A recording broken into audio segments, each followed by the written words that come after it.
All right. Just a simple tortilla wrap. It is got.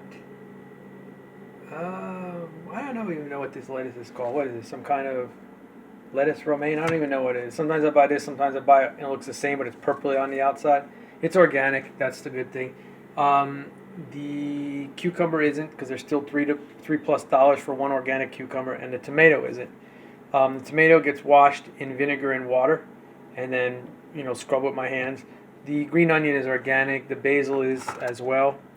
And the blueberries aren't, but they're actually delicious. They go in with some vinegar and water as well for 3-4 minutes, and then wash them off.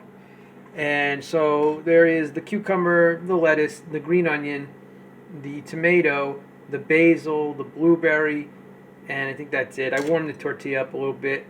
I think I'm going to put maybe a little pepper, maybe not. I don't know. I'll probably just keep it like that. Just a nice, simple, fresh wrap. It's real awesome. Crispness of all the stuff and the sweetness of the blueberries go real well. So if you never watched a video of mine, I like to try to get people excited about things.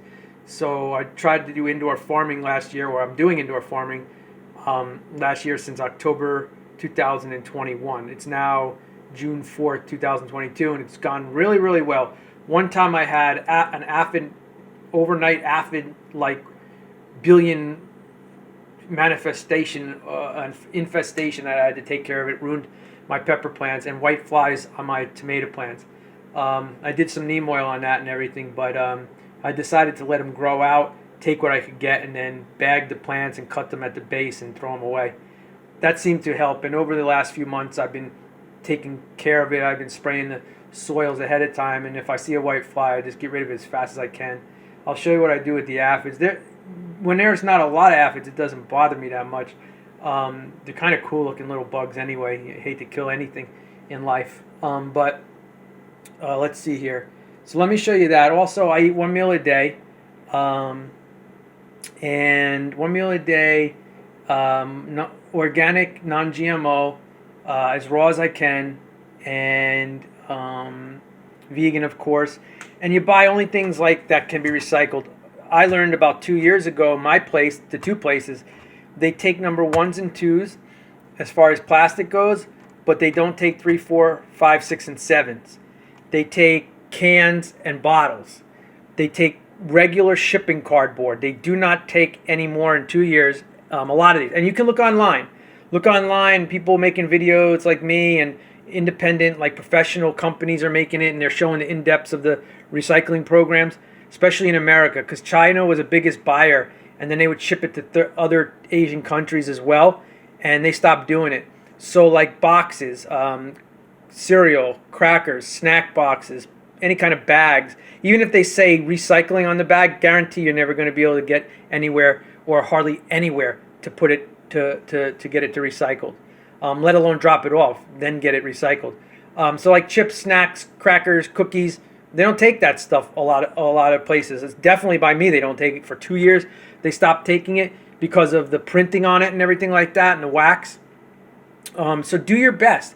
And I'm going to show you a cool quote that I found. Now, I live by this kind of lifestyle because I spiritually awakened 10 years ago, internally, what I'll call internal, and of otherworldly, different realities, multidimensional existence, consciousness, awareness, all that kind of stuff like that, soul essence. And like I said, these Christian guys came to the door, and, of course, the one guy kind of understood it. I could see in his face. You could see like his face or his ego or his heart was like, oh, he's telling me this truth, and now I got to accept it. The other guy was just, he wasn't well. He was weighing his mind, and he was like, but the Bible says, that kind of person. And I tried to explain to him my experiences internally with the love and the light and consciousness, and looking into other realities, like a near-death experience, but I didn't have to die, that kind of thing. So, it's interesting. You try to spread it as best you could. And I told them the best way to experience something or to know something is to experience it. I tried to tell them, if you're born in this country or this country, you're going to most likely be that religion and that religion or that religion or that spiritual thing or that spiritual thing. I was forced into the Catholic stuff. And these people were Christians, not Catholic, but Christians. The one guy actually used to be a Catholic and switched to some different kind of Christian. And I told him, listen, man, I made my communion with God, and I ate the piece of, wafer, and I made a confirmation, and they gave me a piece of paper, and it had the 7 rays of the dove and the 7 rays of light, wisdom, and knowledge, and all that kind of stuff. And I said, you know what? That didn't mean much to me as a kid at all. When I grew up, I was thrown into life. I had to work. I had to do all this stuff. But when I had my awakening, that's when it all hit me. I had a divorce. I had all this stuff, and basically, I healed from it. And I went to therapy. I did the hard work. I screamed, cried, yelled, and all kinds of stuff. Then I did my own stuff after the 2 years of therapy on my own. That allowed me for that spiritual awakening. And I told them, when I had that internal light and that external flash of oneness with light, like when people have near deaths and I saw myself, I didn't have a body, but I was like some kind of energy, and I was so much love, and I was in this spiritual sun, and it was so much love, and I telepathically and emotionally felt it, and I was one with it, but I was separate, like that kind of thing. And that was just the one major experience. I had tons of them, but I had one major experience like that, and that alone told me frequency, vibration, multidimensional existence, consciousness, awareness, all that kind of stuff. So I explained to them, to men, there was books, there's classes, there's Bible studies, whatever you want to do. Until you experience it like I did, or a near-death person experiences it, full body, emotions, mental, energetic, body, everything. And you hold it in this awareness, that awareness in this body, in this lifetime, that's when you get your communion. That's when you get your confirmation. No book and mental stuff will ever help you. And I try to tell these people, and you try to help and share like I'm doing with you in the video. It's not just about food. Hey, I'm going to be a vegan because of the animals, this and that. No, it's because of that and because of what I experienced. And I know about it. And when I show you this quote that I found yesterday, now there's stuff in the Bible that says about how everything on earth should be eating the plants and fruit and nuts and seeds of a tree. And that's it. It doesn't say anything about eating meat anywhere. All right? And again, I'm not, putting anybody down, because I used to eat meat before all this happened. But I'm going to show you a quote that I came across a few days ago, and it made me smile, because it's how I live by, and I live by it because of what I went through. And it's a really interesting thing. So now what I'm going to do is to get you even more excited. I gave you some spiritual stuff, some good food stuff, some recycling stuff. Now I'm going to show you what you can do for not that much money for you and your family. I live in a second floor apartment. Hold on one second. All right, so I live in a second floor apartment, a 2-bedroom apartment, and I got a balcony. So I do this inside here. So that means if you have a home and you have a garage or a basement, you can do this with ease. All right, hopefully it gets you excited. All right, so the weather's kind of crappy out again today. So I take things in and out of here and put them on the balcony. So some things are going to go out, some things aren't. Oop, this is a little bit loud now that I'm over here. All right, so tomato. Roma tomato, organic, non-GMO, that I bought from the store last spring. Ate it, planted the seeds, planted them outside because they let me do it down below on the grounds. And I've been using them over and over. Every time it grows, I take the seeds and I plant them. That's potato, golden potato, which is, I don't know if potatoes are considered non-GMO, but it was definitely organic. Little golden potatoes. Another tomato over there. I'm trying to do some like watermelon, although I forgot, so I've been switching them around. It could be watermelon, it could be honeydew, something like that. Anything else that I don't show you or tell you is plants and flowers. Pumpkin. Trying pumpkin for the first time, indoors and outdoors. Tons and tons of strawberries, like I say in all the videos. In October, I had 4 to 6 left that I had bought from in June in the summer.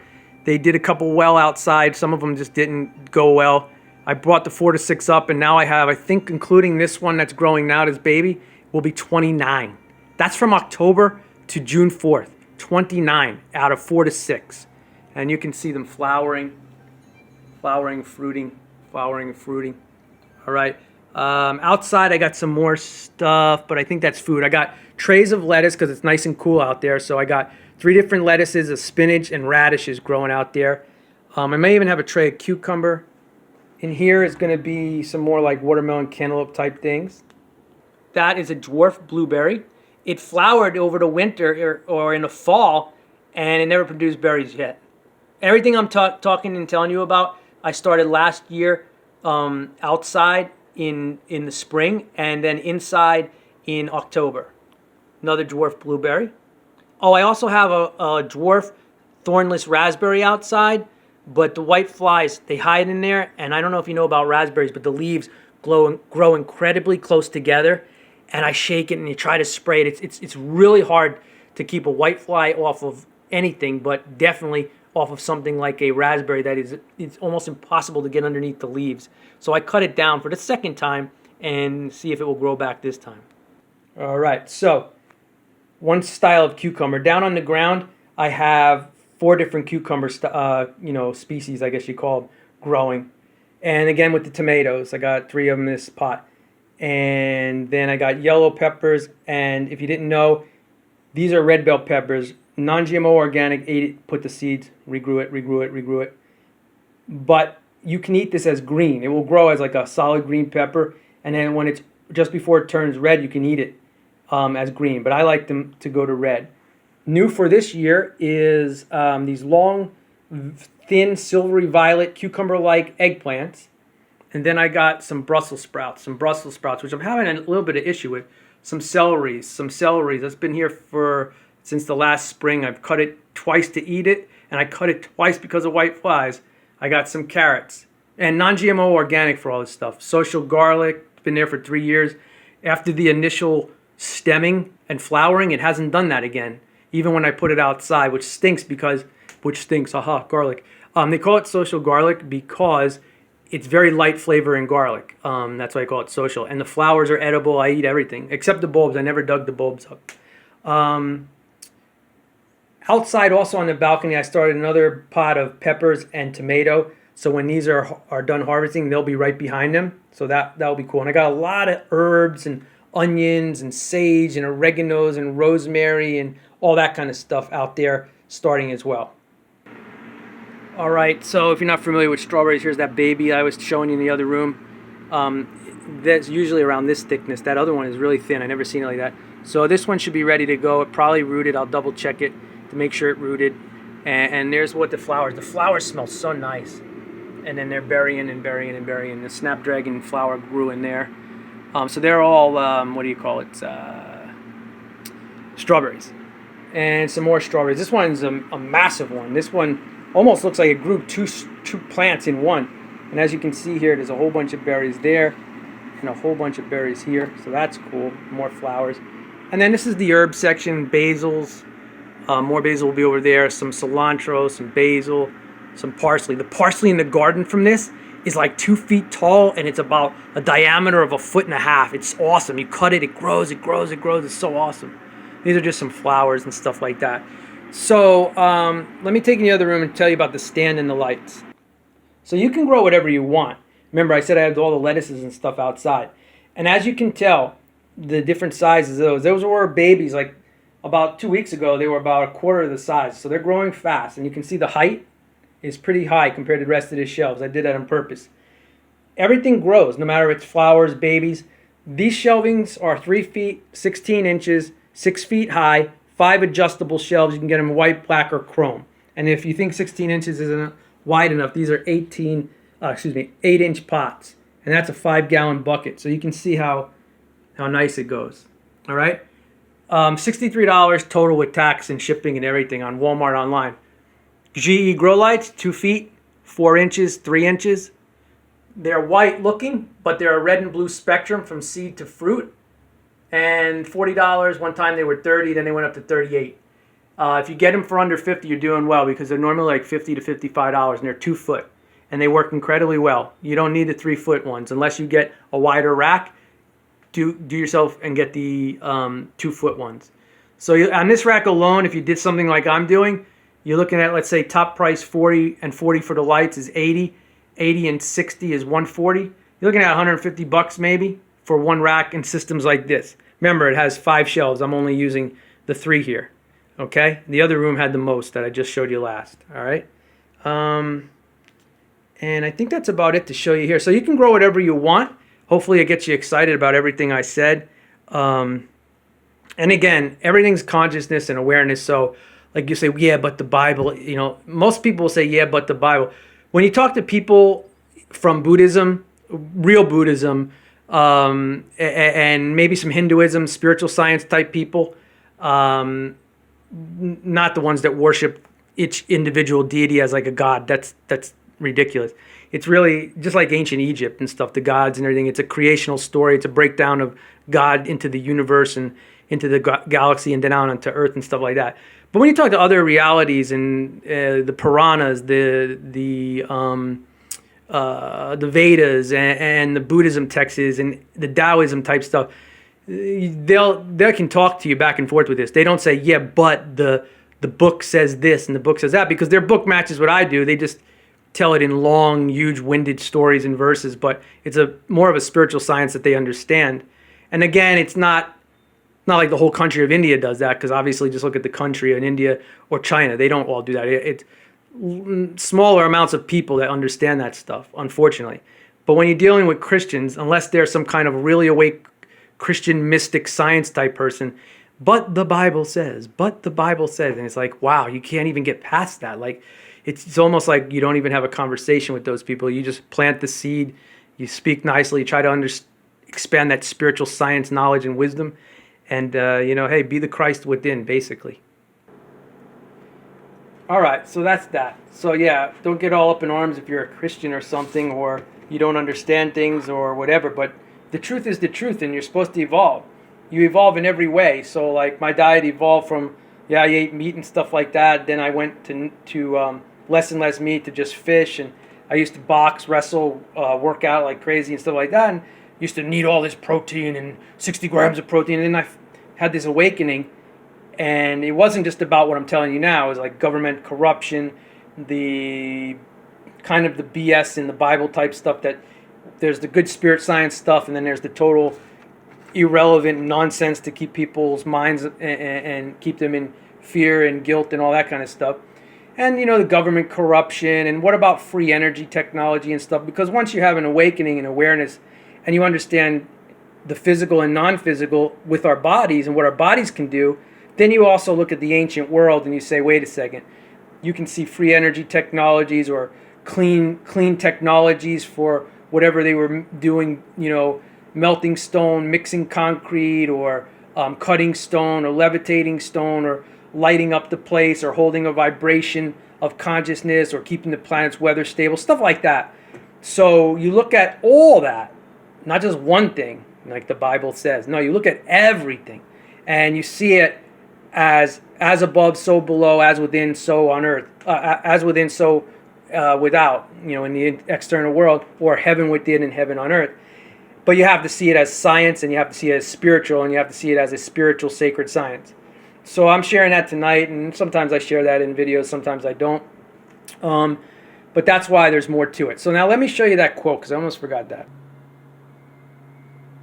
All right, so some lady left this as a comment under a video a couple nights ago. Maybe it was last night. And sorry if I'm bouncing around doing this with my left hand. I got to use my mouse with my right hand.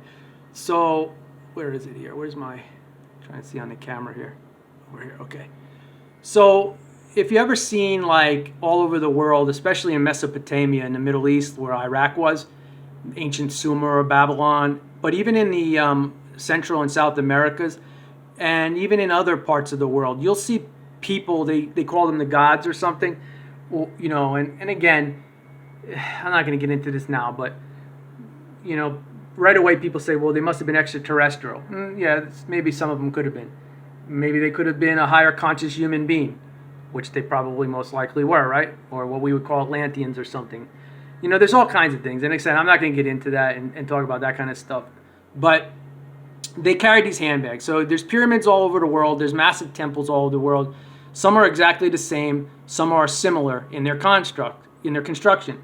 One thing you'll notice is that a lot of the walls and a lot of the giant structures have a T, sort of like a T or an X, in the stone, and then a piece of metal, sort of like almost like a binding to hold it from earthquakes and stuff like that.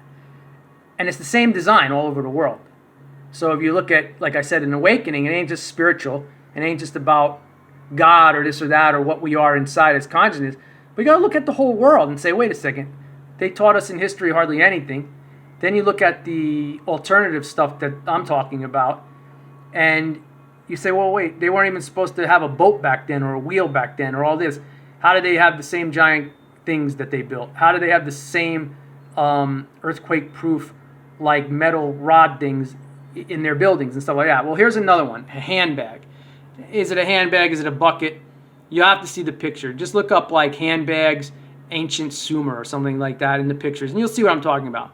And the pine cone and stuff like that. Now there's esoteric meaning, spiritual meaning, metaphysical meaning, but then a physical, biological meaning behind all this as well. But you have to be truly, maybe higher awake mentally, but you definitely also have to be more spiritual awake to understand what's going on here. So this person is saying this, right? But this is the quote I wanted you to see. So this is a quote she wrote. The tree of life, right? You reading that? You guys read that.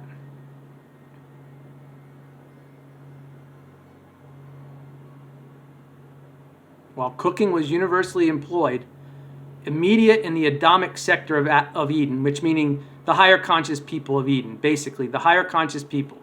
Now what I'm going to say here real quickly is, you look at the people in tribes all over the world, you know, the ones they eat bugs still and they put things in their noses and all that kind of stuff. They're humans. They're evolving, but they're lesser evolved, right? So think of it like that. Look at us. We're a little bit evolved, but not in the greatest way. We waste so much things. We're not great with our technology, and we waste so much food. But you understand what I'm saying. So in the higher conscious Eden, they didn't have to eat, right? Watch. There was no cooking. They found their foods, fruits, nuts, and cereals. Everything was ready and ripened, and they ate everything once a day, shortly after noontime, which I don't do right now. And they ate all things that were fresh and raw. They also imbibed light and energy, direct from the emanations in conjunct with the ministry of the tree of life, which is just another sort of, this comes from this book called the Urantaya book. You know, it's one of those channeled books which has a lot of truth and a lot of stuff that's not even needed for the mental or emotional aspect of humanity. But I just wanted to show you that.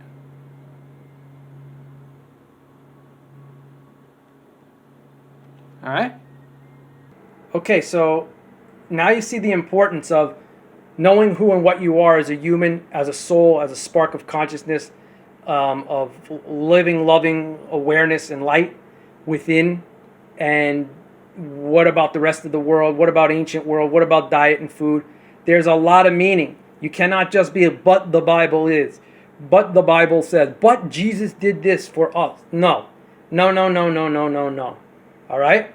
You got to be aware about everything. Not just one thing. Every single level. You got to be aware and understand its importance. All right?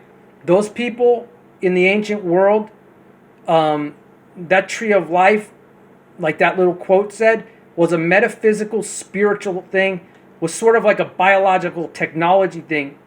The planet and them, they were higher conscious beings. They were connected and grounded to their planet, to the source within them and stuff like that. So, you know, take what I say, research it, understand it, but understand that the lifestyle has to be a complete lifestyle, a sacred spiritual science. And our bodies are the best spiritual technology ever created. And that's how they lived pre-flood. You know, why do you call it heaven on earth, heaven, Garden of Eden, pre-flood, whatever you want to call it. They lived like that. And the other beings, basically, here's the simplest way. If you want to be like a Jesus guy, or you want to be like any of the other religious, you know, deities that were pure and awesome, and you want to be like you are in heaven, and like the other beings that don't even need to eat or shine light and, you know, have all these abilities and everything, and you want that here on earth as an individual, as a collective species, then you got to be that. You got to be that part. You can't hate on other people. You got to love and expand and uplift others and show the way and support each other. If you don't want to live like that, that's your choice. But don't get in the way of anybody else. And always look out after one another. All right? So that's all I'm going to say here tonight. Sounded like I should have said something like that. So there. Now you understand there's different layers to each thing. All right? Lots of love to you all. Bye-bye.